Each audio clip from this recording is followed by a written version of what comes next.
సాంఖ్యయోగం.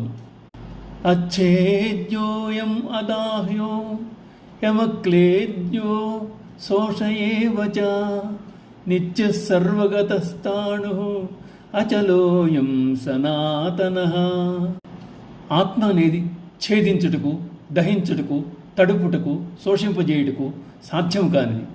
ఆత్మ నిత్యం, అచలం, సర్వవ్యాపి, స్థాణువు, సనాతనం. ఆత్మ నాశము లేదని భగవానుడు చెప్తూ ఆత్మతత్వమును తిరిగి ప్రతిపాదిస్తున్నాడు. ప్రపంచంలోని పంచభూతాత్మకమైన వస్తువులన్నీ కాలానికి లోబడి ఉన్నాయి.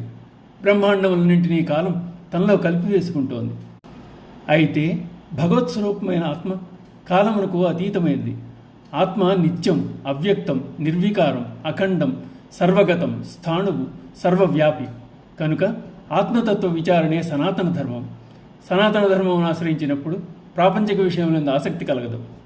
అవ్యక్తోయం అచింత్యో యమ వికార్యోయముచ్యతే తస్మాదేవం విదిత్వేనం నానుశోచితుమర్హసి. అర్జున, ఆత్మ అవ్యక్తమైనదని, మనసుకు అందనిదని, వికారములు లేనిదని తెలుసుకున్న నీవు దీని కొరకై శోకించదగదు. ఆత్మ అవ్యక్త, మాంసనేత్రములకు కనిపించదు. అచింత్య, మనస్సుతో చేసే ఆలోచనకు అందనిది. దృశ్య పదార్థముల వలె షట్వికారములకు అనగా పుట్టుట, పెరుగుట అని వాటికి లోనుగానిది. ఆత్మ సూచన పదార్థం కాదు, దృగ్గోచరం, దృగ్రూపం. స్వస్వరూపం గురించిన అవగాహన లేక తానే దేహము, తానే మనస్సు అని భావించే జీవుని దుఃఖం వెంబడిస్తూనే ఉంటుంది. ఆత్మయే తానని భావించడానికి దుఃఖమునికి ఆస్కారం లేదు. అదే శోకరాహిత్యం. అధచైవం నిత్యజాతం నిత్యం వా మన్యసే మృతం తథాపి త్వం మహాబాహో నైవం శోచితుమర్హసి.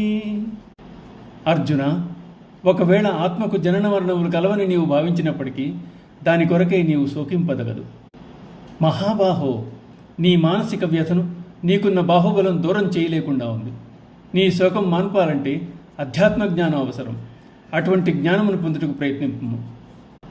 శరీర సంయోగం ఏర్పడినప్పుడు ఆత్మ జన్మించునని, శరీర వియోగం సంభవించినప్పుడు ఆత్మ మరణించునని భావించినను శోకింపదగదు. ఓం నమో భగవతే వాసుదేవాయ.